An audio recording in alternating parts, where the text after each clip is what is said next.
From the center of the universe, Toronto, Ontario, Canada, this is the SDM Show with your host, Rob Cairns. The SDM Show focuses on business, life, productivity, digital marketing, WordPress, and more. Sit back, relax, grab your favorite drink, and enjoy the show. Here is Rob.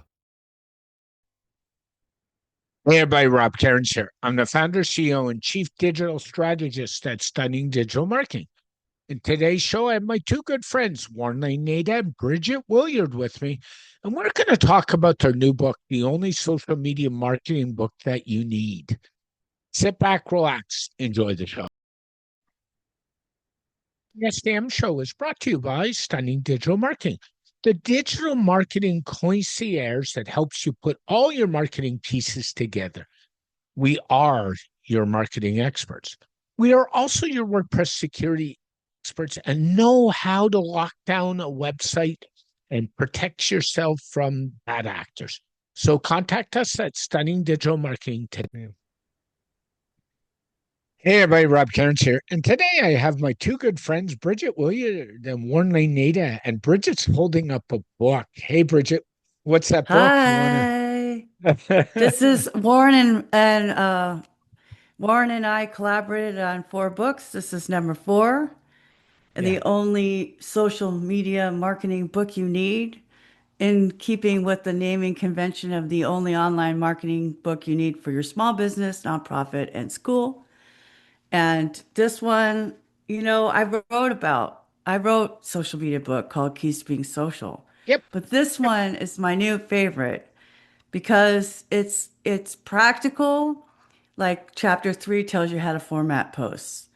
It's Yep. like up in the air, it's like heady, like the like you could do this, and this. And then it's like got this chapter on the down and dirty on every platform. And we have guest contributions from people that are experts in the platforms that aren't me and Warren. So it's like bringing the best minds together. Well, when you're friends with somebody for a while, right? They're like, "Oh, Yeah. it's just Bridget and Warren," and "Oh, it's just another book. They're just doing a Yep. backlink. I know what's going on." No, this one's really good. All And right. It is. I mean, this was 6 months. We did not use AI to write this. We No. wrote this. Our fingers touched the keyboard. We had collaborations. It took forever. Warren, do you want to add, please? I completely agree with everything that Bridget just said. Uh, yeah, no, this was great because it's been a while since we did something, but what was in every book was SEO or social media or little Yeah. bits of something. I thought, there's going to be people out there who just want to know about social media because it's the most important thing. So yeah, we've got like the social media, we've got AI, we've got social media for seniors, we've got, everything. We've got Amy Donahue participated and Paul Toby and Chef Sarah, in their on their own platforms, they are the word. Yeah, this was really great. And so yeah, very happy it came out and that we were again able to do something AI free. So organic. This is organic words, which is really great these days to see, I think. There's Yeah. also an introduction by our friend Rob Cairns. Yes. Thank you. It's such an honor, like, to be involved. This is like the second time I've been involved in one of your projects. And I'll tell you, I was flattered. Um, you both know Paul Toby, who's in the book, is one of my mentors in this game, and I have a good friend and I have the utmost respect for. That I know Paul pretty well. I'll tell you a Paul story. The first time Tiz met Paul, we were sitting in a restaurant in Niagara-on-the-Lake. We had gone down for the Ice Wine Festival, and Paul's wife, stuck up. Nancy Houle, Paul's wife, stuck up behind me and said hello. And it's like, I've forgotten they moved to Niagara-on-the-Lake. And we ended up. Those who don't know, Paul is a accomplished jazz musician, and he's incredible. And we ended up, he's like, why don't you guys come over and catch up and have wine with us? And we sat around and talked. And one of the questions I said to Nancy, I've known Paul a long time. And I said, how did you and Paul meet? I won't share the story, but ask Nancy sometime. It's an interesting conversation. And then Paul, being as gracious as Paul was, jumped on the piano and played some music for Tiz. And so I need to catch up with him soon, but he's a good friend and I know him well. And his son, Adrian, as you both know, is pretty accomplished in the space as well as the founder with Groundhog. So, what circles around the world all comes back to the center, right? Somewhere. Yeah, Yeah. Adrian wrote a chapter in our book for nonprofits, Yeah, he did. because a lot of nonprofits don't think about running their business as a business. Yeah, Paul Toby has an excerpt about YouTube because yeah, he has his channel Jazz Mental. And yeah. then Amy Donahue has been working in the cannabis space forever. I've known her since 2011 or Hmm. something Hmm. ridiculous like that. Yeah, And she is bomb on Reddit. I'm a new convert to Reddit just yeah. Me too. just for like the certain communities, not really to advertise or whatever, but you get people just saying whatever in there. But she has like really great points. And then Warren knows Sarah, Chef Sarah, as he calls her. She is a programmer. She loves programming stuff. Like I even asked her what accounting program she uses. She just programs her own accounting stuff. Yeah. But they have a home service business. I think it's plumbing. What Hmm. plumbing? Yes. So like it was just a different take on Twitter than everybody hearing me say the same shit all the time. Yeah. But so it's really good to have those different voices. But like to me, the biggest thing is understanding the why. If you don't understand why you're doing something, then you're Yes. never going to do it correctly. And or you might fall into it on accident. Like if you start baking something and it accidentally tastes good, and then you're like, oh, well, then you have to reverse engineer why it worked. Or if you code things, then you have to Hmm. reverse engineer why it worked. But you have to understand why. And I put out on Twitter a while ago. I'm just not, it's going to be hard for me to start calling it X.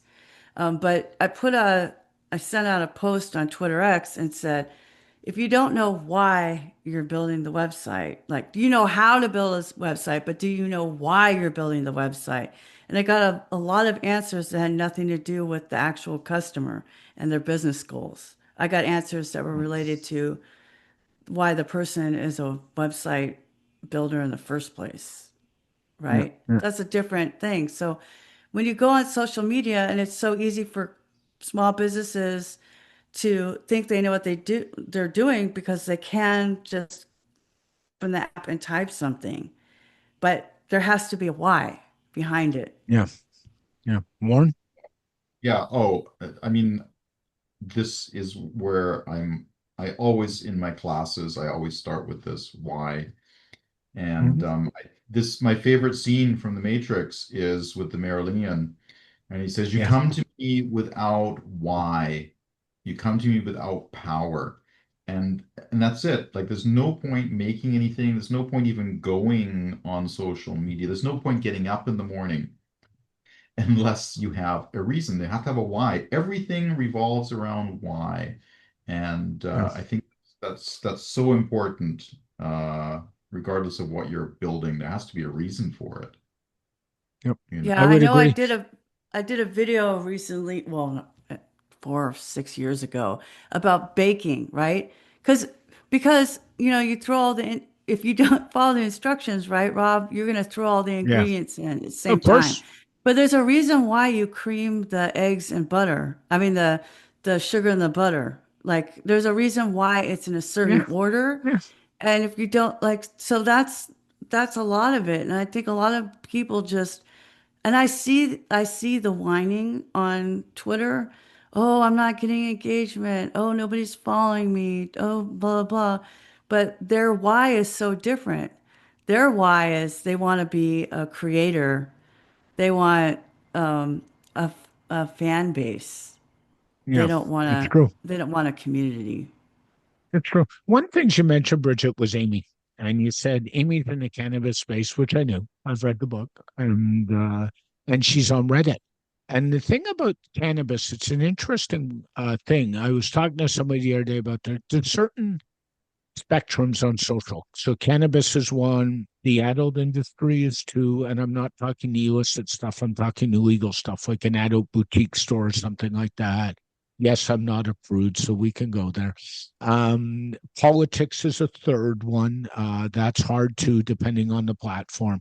And the thing is, I think part of it is knowing where your tribe goes, and that's why we have so many social networks. And now it used to be Facebook and Twitter/X, and now it's kind of fragmented all over the place. And I think the real important thing is knowing what your customer avatar is and where your tribe hangs out. So as a marketer or an organization, you can go to where, instead of doing the let's just cover 50,000 things because we can. I don't think that works. Right, guys? Well, Warren? it changes, okay? So Yeah. you could, at first people were putting a lot of cannabis products on Instagram and Facebook, Yeah. but then They there were. was the whole shadow ban, okay? Yeah. So it's tricky in the United States because federally it's illegal, but in states, some states have it legalized for some use cases. And So Canada's the because opposite, actually. It's so the legal federally. Yeah. Okay, so that makes it a challenge when you're doing e-commerce because Hmm. once you cross state lines, now it's federal. And because of that, a lot of credit card processors don't want to have anything to do with this. So there's the actual posting and then there's the actual transactions. Now, Reddit allows all this stuff. It allows They all do. the NSFW. So even if you weren't wanting to be on Reddit, you go there because that's where your interest is allowed to be. Yeah. Yeah. So it's not Warren? just the trendiest place. Yeah, yeah. I mean, I think the fragmentation, yes, this is clear, but we should see this as a blessing rather than more than not, because the only way you're going to get into the conversations and get your customers is to know more about them. So if you've got all of these different platforms, they're actually helping you because now they're breaking out your niches and so there's, you're not having to do the same conversation in different ways on one platform. You can have different types of conversations or different content Mhm. um, on specific platforms, and you will. I mean, if I think about how we shop, how normal people shop, like not social media marketing, but how do we shop? Yeah.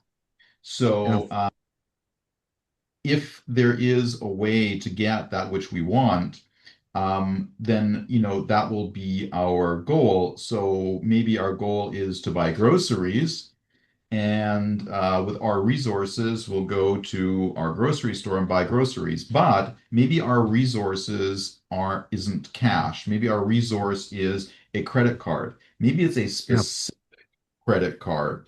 And then we will actually then spend more for our groceries so that we can use the credit card, so that we can go to the store, et cetera, et cetera. And I think that's the same for even if we just want to have a conversation on social media.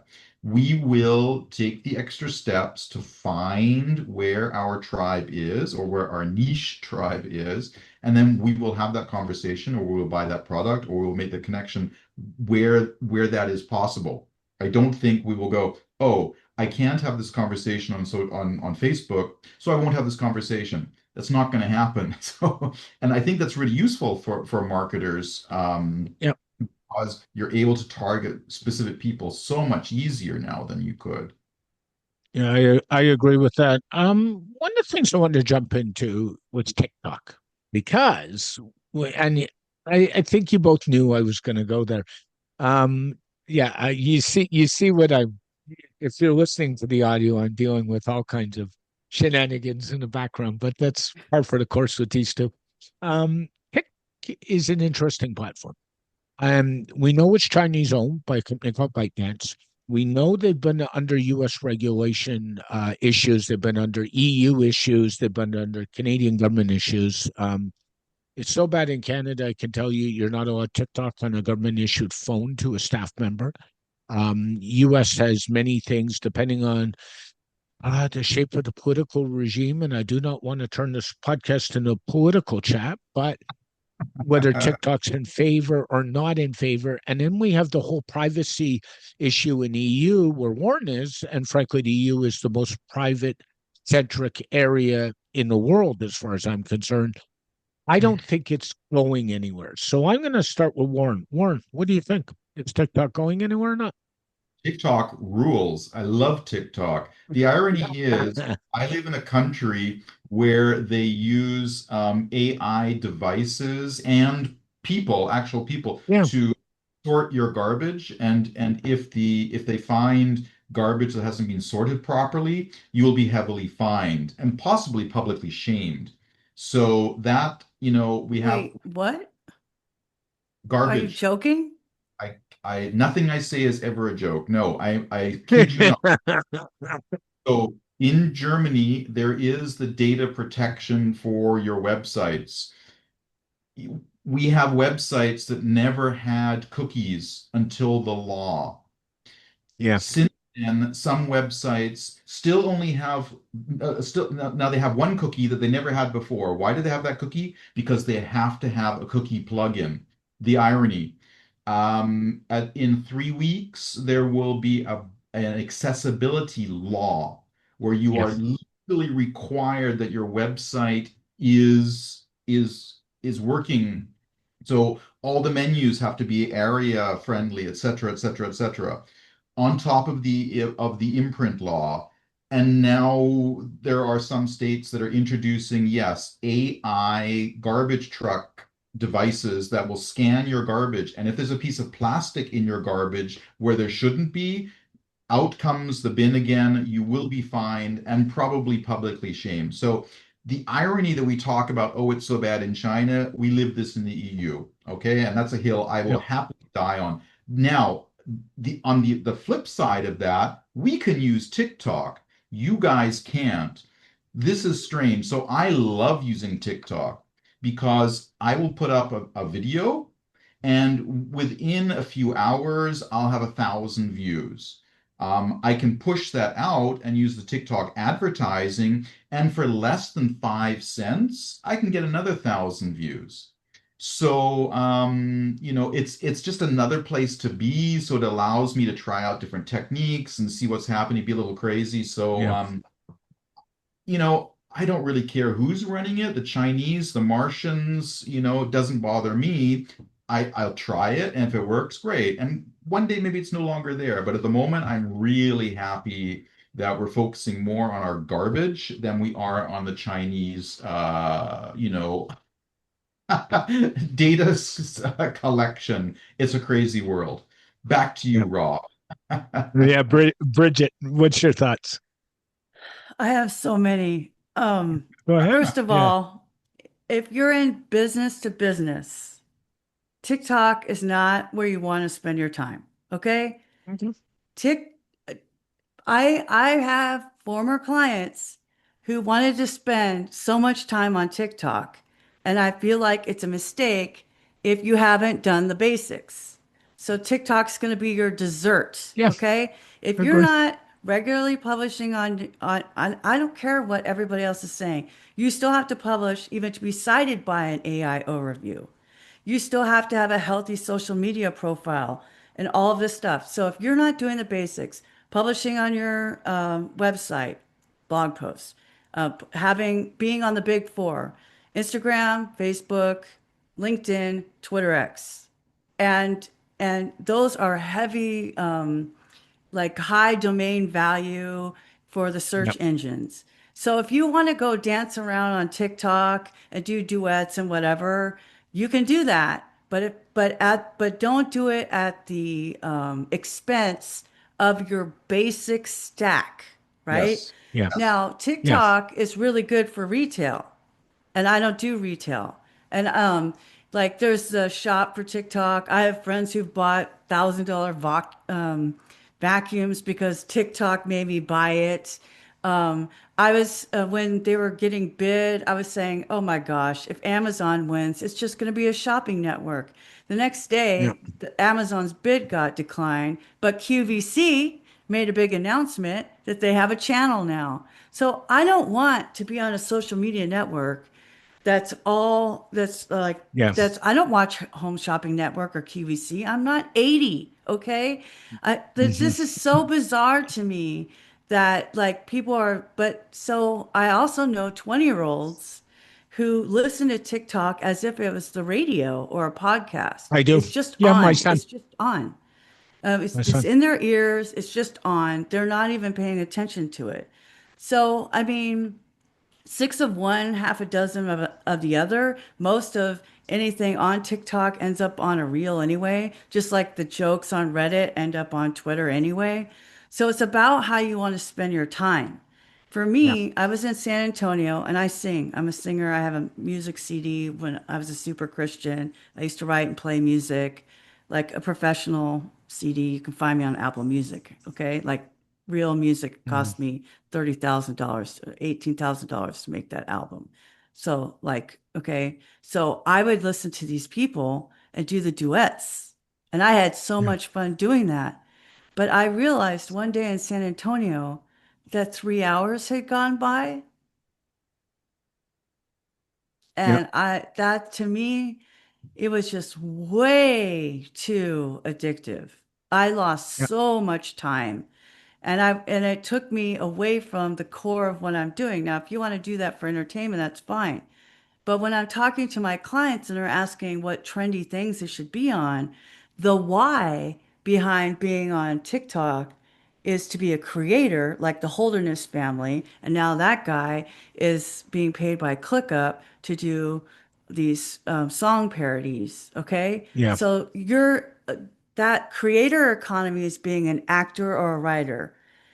Being a business is about telling your customers what you have to offer, why they should buy from you, where they Hmm. can get it. I mean, we're in 2025 and in Corpus Christi, Texas, they're still missing data. You're not on Apple Maps. We don't know what your hours are. Great. I was in Houston, Texas. On Google Maps, I found this restaurant to go to in Houston, Texas. And I walk up and it has a padlock on the door. There you And go. I was just like, these are the basic stuff. You want to go Hmm. dance around and make videos, whatever, do whatever. But this should Yeah. not be your priority. Yeah. No question. That's And my you problem know, with it. yeah, it's so interesting. When we looked at platforms, and it's not my favorite platform. What I'll tell both of you, and I think both of you know, I got a new phone about 14 weeks ago. Would you believe I have no social media and I'm a digital marketer on that phone at all? I made it Shocking. See, this. Yeah, I know it's shocking, Marcus. Now, I cheat. It's on my iPad and it's on my PC. But the reason it's on the iPad is I don't reach for the iPad the way I reach for my phone, even if the iPad's in my bag. So my partner Tiz will tell you when it's on your phone, it's easy. Oh, I want to show off for real. Let's go here. And you're out for dinner with a couple of people, and then you're scrolling for 10 minutes. Oh, I want to show you something, and Yeah. then you go down that rabbit hole. And so Mhm. I decided, for sanity reasons more than anything else, and mental health reasons, I wasn't putting any social on my phone because we reach for our phones all the time. We don't reach for our tablets or our PCs, even if they're with us all the time. And that is one of the best thing I ever did. Be share with both of you. yeah, I mean, I'll leave it in my purse. Mhm. I Yeah, If I'm with a human, I want to be with that human. I spent the I weekend with agree. Ralph, and You want to I be only looked present. at my phone like 3 or 4 times just because I manage Twitter accounts. But it felt like a vacation because I wasn't bored. I wasn't reaching for my phone because I was Yep. bored, you know? That's Warren, you interesting. have any thoughts?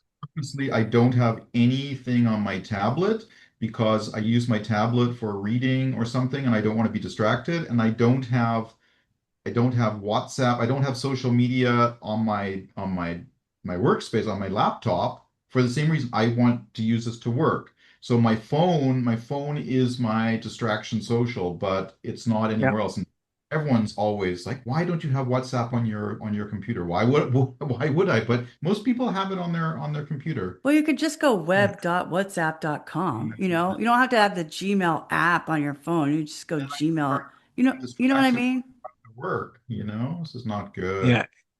It's so funny. And I should caveat that by saying I do take private DMs. So WhatsApp is on my phone because those are private, but it's not the same distraction.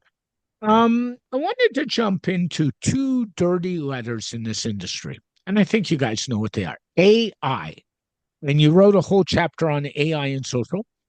We did. And AI can be your godsend, your bad, your pain in the butt, everywhere in between. And if you're a security professional, it's good and bad.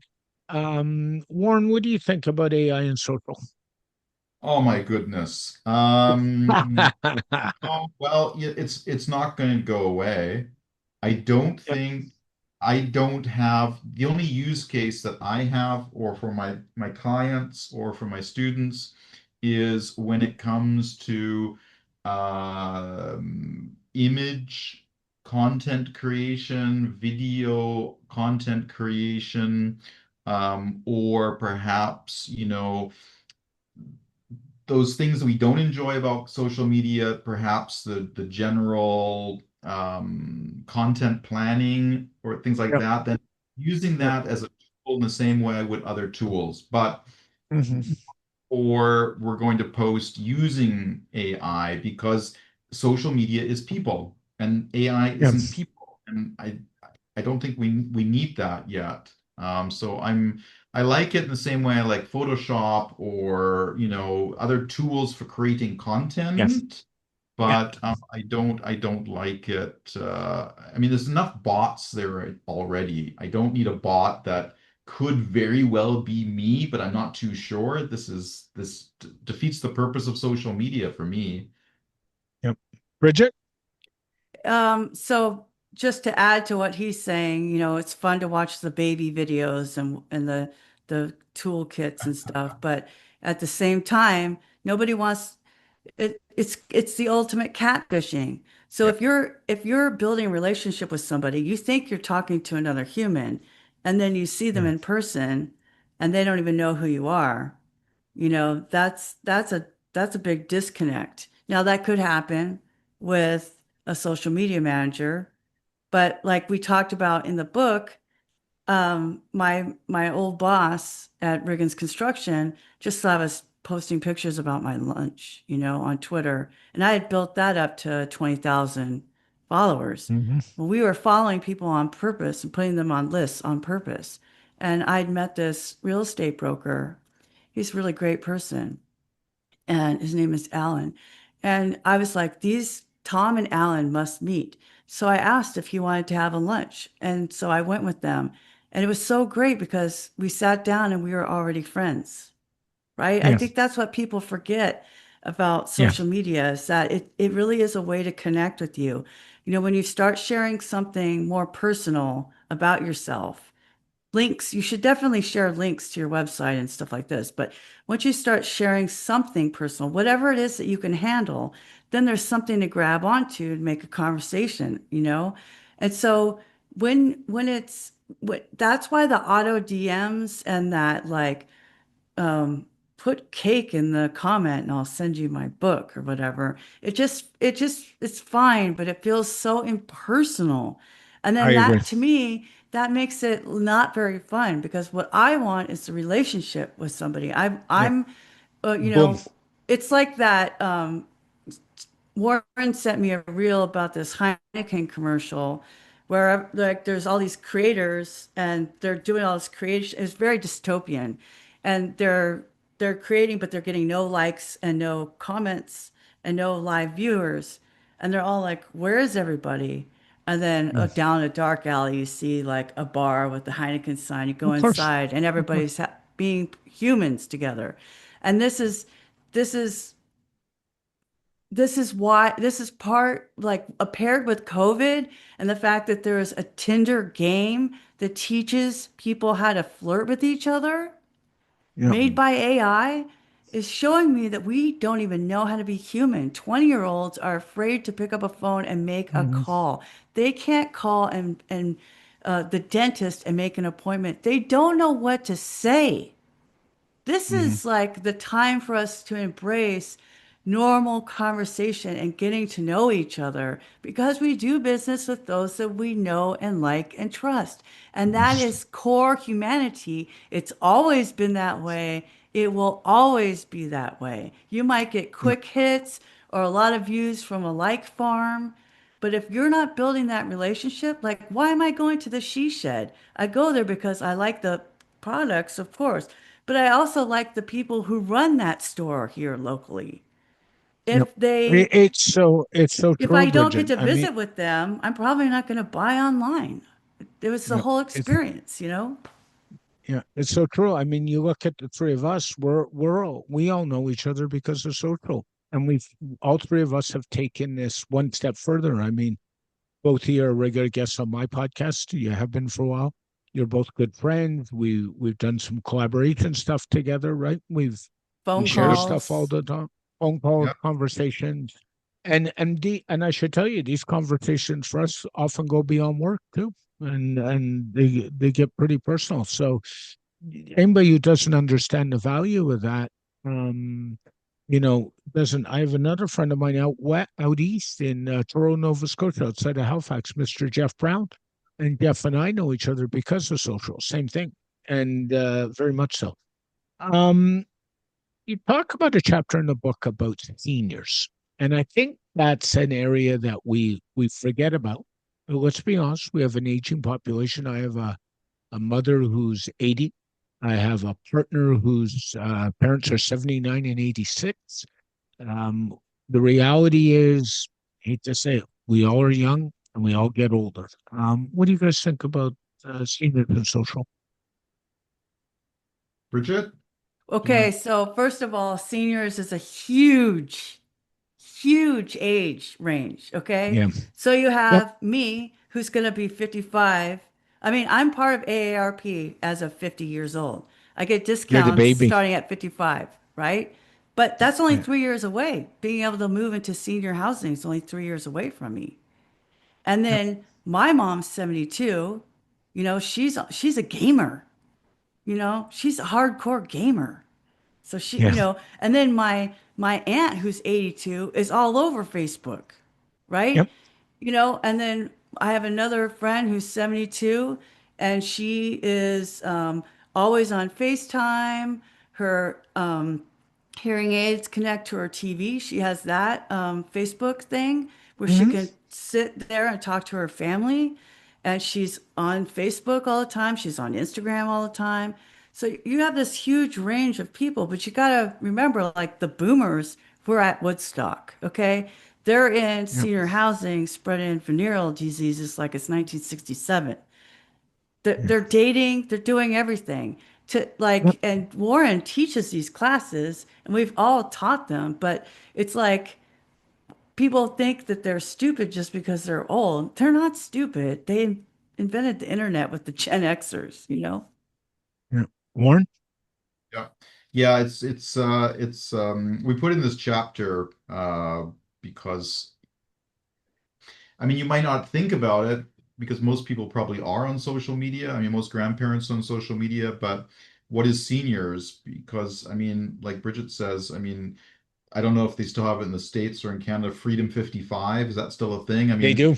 Yeah. okay, so 55 is apparently you start thinking about senior citizens, but you've also got senior citizens or people in their 90s. So that's 40 Yeah. years. That's like saying, anyone from the time they're born until they're 40 is one demographic.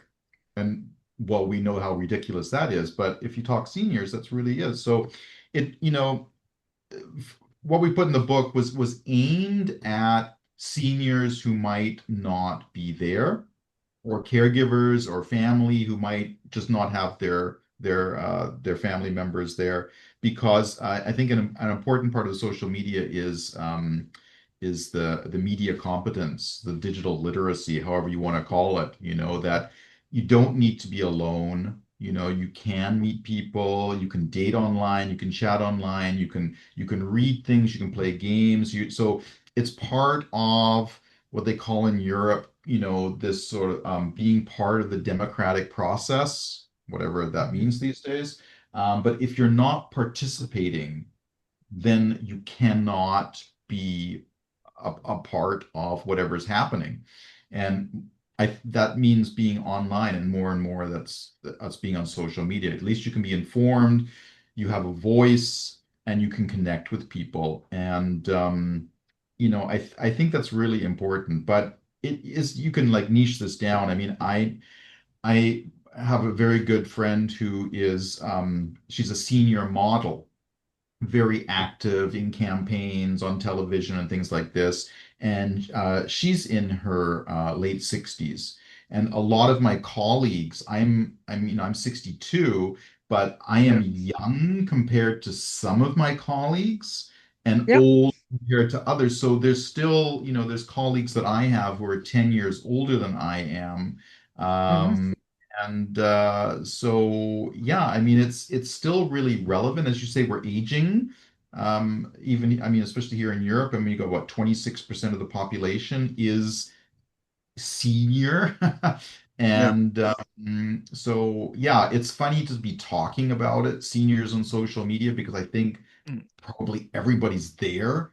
But when you read a lot of these studies, it's kind of surprising. There still are seniors who aren't, and I meet them in courses and things, and Yeah. they have Yeah. this. I want to be on Facebook. How do I do that? And you think there's still some people who aren't on Facebook, but they're out there, and we need to include. That's part of this inclusivity, however, accessibility, whatever we want to call it. I know they're different. I know they're different things. But I think this is important, making sure everybody is there so that they can participate. Yeah, Yeah. because I agree with, loneliness is one of the biggest killers too. And the no older you question. get, the older you get, the more your friends are dying, Yeah. or being ill, and like you can't help each other as much. Hmm. And it's a real problem. Yeah. No question. I would say with seniors, the big difference is what type of devices they use. So I know for me, I take my mom. My mom, she's 80, but she still sells the odd house. So God bless her. So she's got a laptop and a PC in the house, laptop downstairs, a PC upstairs. But she also has an iPad, which she tends to use in front of TV, partially because her eyesight's not what it used to be. So it's a little bigger, a little easier. And then I Mhm. looked at his family, and they don't even have PC or MacBook in their house. They have a Mhm. couple iPads, and her 86-year-old father functions on an iPad. So I would think for seniors, honestly, the device of choice should be an iPad or a Chromebook for most of them, to be quite fair. Most of them don't need a real PC. And I think Well, the device selection changes. it just depends. Yeah, My late husband was 79 when he died, but he liked his desktop.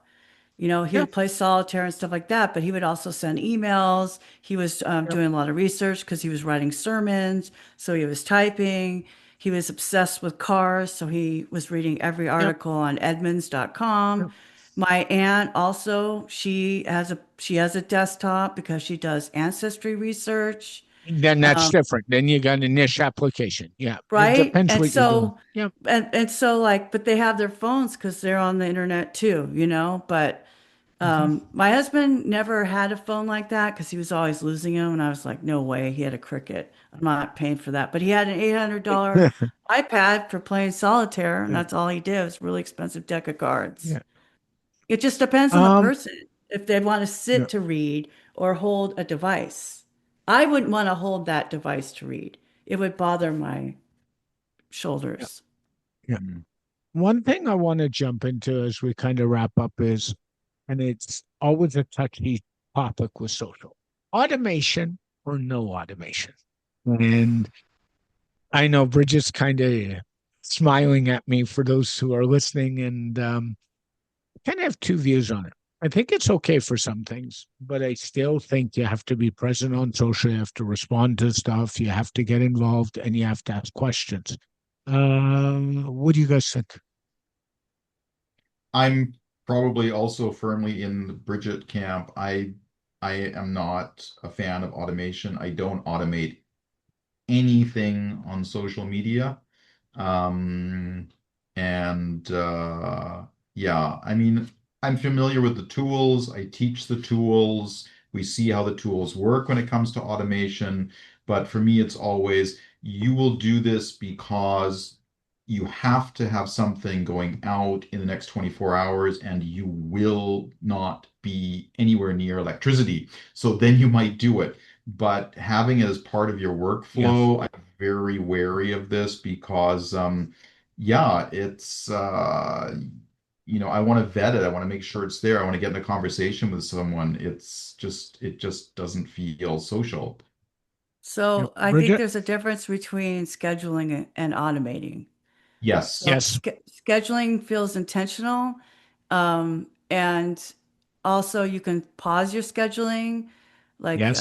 Carol, Stephen, and I always talk, and Amy Donahue, we were all in a group back in the day. And if there's a national emergency, we're not going to be, saying, check out my blog post. We're going to pause all that shit. And big brands have made that mistake where some of the Fortune 500s haven't paused scheduling and they've actually stuck their foot in their mouth and based on what's going on in the world. Yeah, I mean, we didn't even touch on how humor can go wrong. Yeah. No, don't have an intern do your social media. But anyway, so like I'll schedule stuff and it tweets, what you can. And actually that becomes a whole thing. I've had a couple people recently talk to me about my RT posts on Twitter. Um, I was a user of Twitter before there was a button. I Yeah. think just pressing buttons is like waving at somebody across the room. It's There's not no pressing a intentionality. button is, well, I mean, it's like, okay, I'm sharing this. That's fine, but it's not continuing the conversation, right? Yeah. And I intentionally have those kind of posts so that the audience will see that I really wanted you to see this. I want you to see Yeah. this. And also I get the analytics. Some people think Yeah. it's plagiarism. It's not.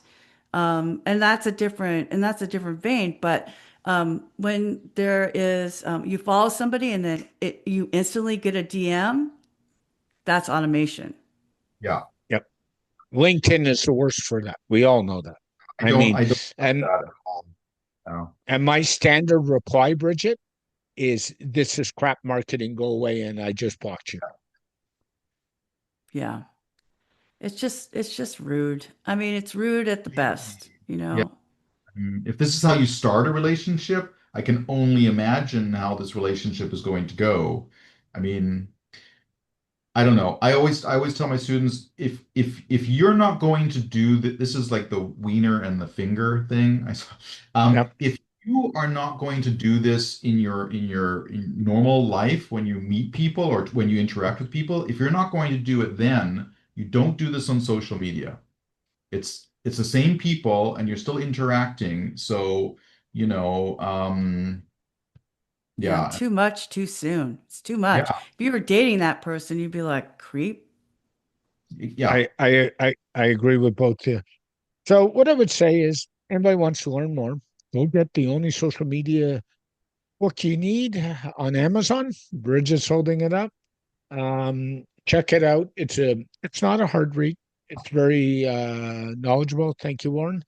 And I would even say go get the Kindle version as well, because then you have it with you in your bag. So if you got to reference it, I've done that.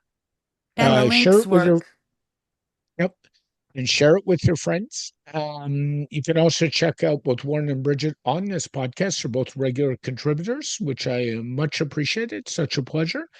Warren, where can people find out more about you? I'm everywhere. Anywhere. Google my name. I'm there, and ask questions. If Yeah, you don't want to go out and buy the book, find us, ask us a question, and we'd love to connect with you and answer your question. and Bridget, where can I find you? Oh, it's easiest to find me on Twitter X, Bridget M. Willard. Yeah, Hey guys, thanks so much. And more importantly, thanks for the friendship over the years and asking me to contribute and being involved. I appreciate you both so much. And you both have a wonderful day. And let's make this book a success because it should be. Thank you. Thank you, Rob. You're welcome.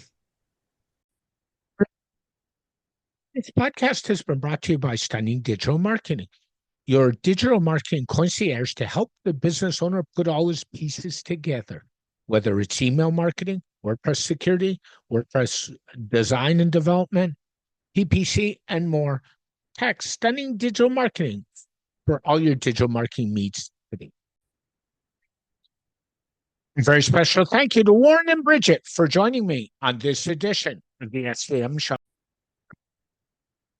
The SVM Show is dedicated to my late father, Bruce Cairns. Dad, I miss you very much every day. My mother, Ann Cairns, who's still doing really well and is an inspiration. And of course, Tiz Maroney. And Tiz, I know I've said it, but thank you so much for all the inspiration you give me every day.